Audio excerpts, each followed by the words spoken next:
Good morning, everyone. I'm Professor Zirk. I will be your instructor for Humanities 102, Introduction to Humanities from 1400 to the present.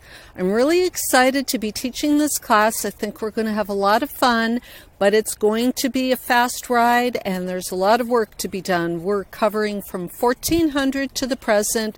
We're going to try and go around the globe, cover a lot of different cultures. So, keep up, because if you don't keep up, you're going to get left behind. So a little bit about me. I have a doctorate in mythological studies and depth psychology. Depth psychology is what we call the tradition of psychology that comes from Sigmund Freud and Carl Jung, J-U-N-G, for those of you who haven't heard of him, or he also goes by C.G. Jung. And we look at not mental illness per se, but why people do what they do, how people bring meaning into their lives, how religious traditions influence cultures, and talk about the old stories, the old traditions, the old rituals that never really die. They just keep coming along with us. So a little bit about me personally. My mother was born and raised in Sweden, and I grew up as a small child, Swedish-English bilingual, although I have to admit I've lost most of my Swedish. That happens, right? As a child here in San Diego, my mother was very involved in the House of Sweden in Balboa Park, and because of that, I got to dance Swedish dances at Christmas and Midsummer.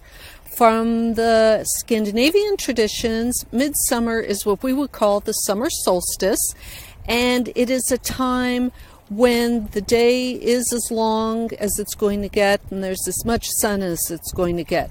When you live in the north, sun is everything, because sometimes during the winter there's only sun 5 or 6 hours a day. I know it's hard for us here in San Diego to imagine needing more sun, but you know, every part of the planet has different weather, different cultures, and different desires. Another thing that I'm also very involved with here in San Diego here we are at the Rose Creek Salt Marsh and Estuary in Pacific Beach. This is the place of the tidal flush zone, where sometimes the water is a little fresher, sometimes it's a little more brackish. And if I zoom in a little bit, I think you can see that great blue heron standing out there in the water. Through my involvement with the Friends of Rose Creek, I know a lot of people in the environmental community here in San Diego. I go to a lot of meetings. I commiserate with a lot of people over the same problems of making sure that we have wild places in all our communities here in San Diego so that every child can get out and experience nature after school on the weekends and enjoy the beauty that San Diego has to offer. That's a little bit about me, and I look forward to learning a little bit about you as we get through this course. And let me know as we go, if you have problems or questions or concerns. I'm here to help, I'm here to guide, I'm here to instruct, and I'm here to cheer you on. Have a wonderful day.